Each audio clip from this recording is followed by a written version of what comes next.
بڑا دقیق، بڑا گہرا اور بڑا گہرائی میں ڈیپتھ میں اتر کے یہ علم حاصل کرنے والا ہے۔ اس کا ایک پہلو جو ہے صرف ایک پہلو جو ہے وہ آج کی نشست میں جو میں عرض کرتا ہوں، جو کہ عام طور پر معبرین جو فی زمانہ جو بعض اوقات ٹیلی ویژن پر بھی بیٹھے ہوتے ہیں، ان سے بھی مجھے کبھی بہرحال یہ سننے کا اتفاق نہیں ہوا۔ یہ خاص پہلو ہے خواب کی تعبیر کے علم کا، جس کے اوپر آج جو ہے وہ میں تھوڑی روشنی ڈالنا چاہتا ہوں۔ بہرحال سند اور دلیل کے طور پر صرف ایک دو احادیث پاک عرض کر کے، تاکہ قرآن مجید کے ساتھ ساتھ حدیث پاک کی دلیل جو ہے وہ بھی ہمارے سامنے آ سکے، تو آگے ہم بات کو بڑھاتے ہیں۔ نبی کریم صلی اللہ علیہ وآلہ وسلم کا معمول مبارک یہ تھا کہ حضور فجر کی نماز کے بعد اپنے مقتدیوں سے جو حاضر ہوتے فجر کی نماز میں، حضور ان کی طرف اپنا چہرہ اقدس پھیر کر بیٹھتے اور ان سے پوچھتے کہ رات کو اگر انہوں نے کوئی خواب دیکھا ہو تو وہ بیان کریں، تاکہ حضور اس کی تعبیر بیان فرما سکیں۔ تو صحابہ اکرام اپنے خواب جو ہیں وہ عرض کرتے اور حضور صلی اللہ علیہ وسلم ان کو تعبیر عطا فرماتے۔ اگر بعض اوقات کسی کو کوئی خواب نہ آیا ہوتا سر دست، یا کوئی بیان نہ کرتا، اور حضور صلی اللہ علیہ وسلم کو کوئی خواب آیا ہوتا، تو حضور اپنا خواب بھی بیان فرماتے اور ساتھ اس کی تعبیر بھی بیان فرما دیتے۔ ایسا بھی ہوتا، کئی دفعہ ایسا ہوا، کئی دفعہ۔ مثلا ایک حدیث پاک میں آتا ہے، حضور نبی کریم صلی اللہ علیہ وسلم نے ارشاد فرمایا، حضور نے فرمایا کہ میں نے خواب میں دیکھا کہ میری بارگاہ میں دودھ پیش کیا گیا۔ کیا پیش کیا گیا؟ دودھ پیش کیا گیا۔ فرمایا میں نے جی بھر کے وہ دودھ پیا، اتنا جی بھر کے پیا، اتنا جی بھر کے پیا کہ اس کی سیرابی میرے ناخنوں سے ظاہر ہونے لگی۔ پھر وہ دودھ بچ گیا تو میں نے وہ دودھ جو ہے وہ عمر فاروق کو عطا کر دیا۔ صحابہ کرام عرض کرتے ہیں یا رسول اللہ، اس سے آپ کیا تعبیر مراد لیتے ہیں؟ فرمایا میں اس سے علم کی تعبیر مراد لیتا ہوں۔ کس چیز کی؟ علم کی تعبیر۔ فرمایا کہ اس کی دودھ کا خواب میں پینا جو ہے، میں اس کی تعبیر علم جو ہے وہ مراد لیتا ہوں، اور اس سے مراد یہ ہے کہ اللہ تبارک و تعالیٰ نے علم کے جو خزانے مجھے عطا فرمائے ہیں، ان خزانوں کا بیشتر حصہ اللہ کریم عمر فاروق کو بھی عطا فرمائے گا۔ یعنی اس طرح حضور صلی اللہ علیہ وسلم نے کئی خواب جو ہیں وہ دیکھے، اور اس کی تعبیر جو ہے حضور صلی اللہ علیہ وسلم نے خود بیان فرمائی۔ بعض اوقات ایسا بھی ہوتا ہے کہ خواب ظاہری طور پر بڑا پریشان کن ہوتا ہے، ظاہری طور پر بڑا پریشان کن ہوتا ہے، مگر تعبیر اس کی بڑی اعلیٰ ہوتی ہے۔ یہ علم کا ایک دوسرا پہلو ہے خواب کی تعبیر میں۔ مثلا ایک حدیث پاک میں آتا ہے کہ حضور صلی اللہ علیہ وسلم کی چچی جان حضرت ام فضل رضی اللہ تعالی عنہا، وہ ایک دن حضور کی بارگاہ میں بڑی پریشان حاضر ہوئی۔ عرض کرتی ہیں یا رسول اللہ صلی اللہ علیہ وسلم، میں نے آج رات کو بڑا پریشان کن خواب دیکھا ہے۔ فرمایا کیا خواب دیکھا ہے؟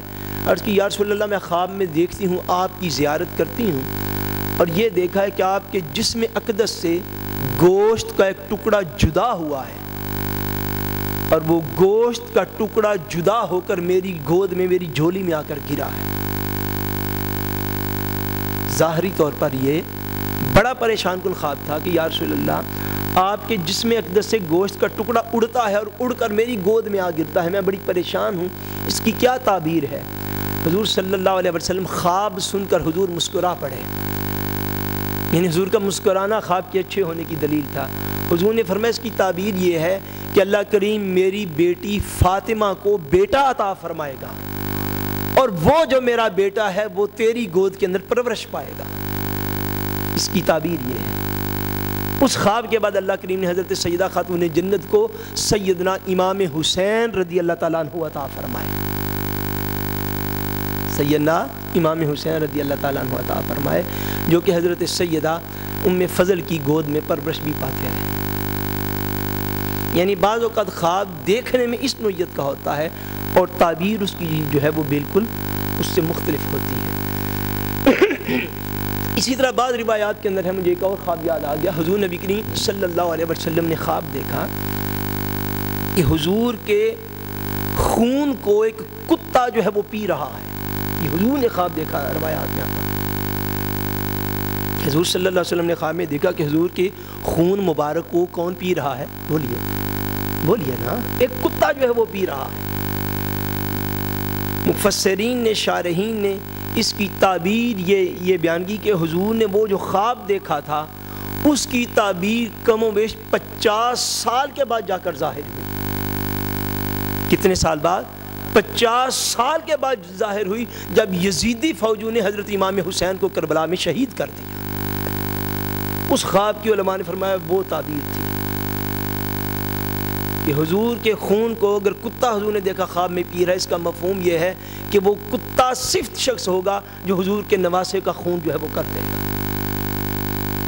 یعنی اس طرح خواب جو ہیں، یہ جو قرآن مجید کی نص سے جو خواب ثابت ہے حضرت یوسف علیہ السلام کا، اس کی بھی تعبیر میں 2 اقوال ہیں.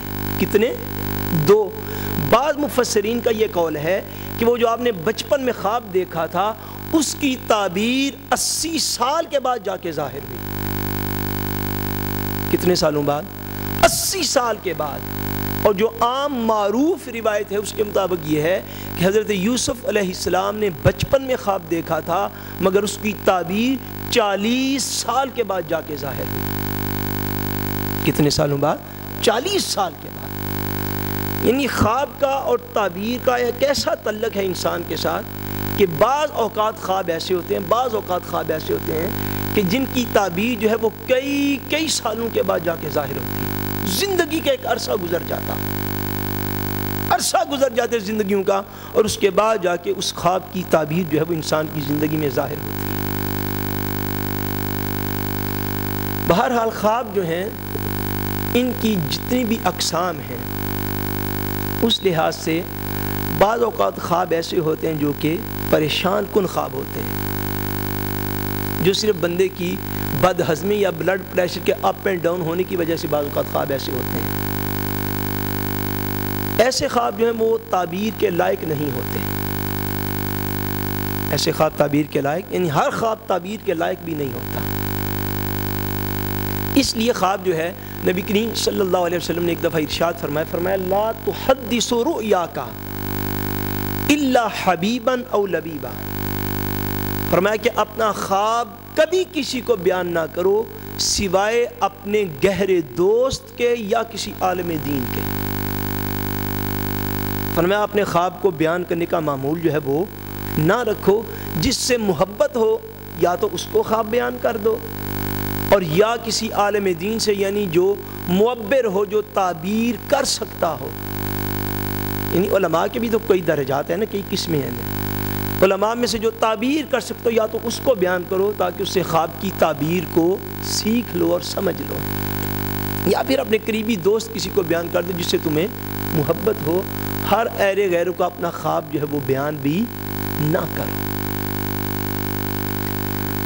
علماء نے اس کی کئی طبقات جو ہیں وہ بیان کیے ہیں کہ خواب جو ہے وہ جاہل آدمی سے بیان نہ کی جائے. کسی جاہل آدمی سے خواب کو بیان نہ کیا جائے. دوسرا علماء نے فرمایا کہ کبھی کسی جو ہے وہ جاہل سے اور نہ ہی کسی بے دین سے خواب کو بیان کیا جائے.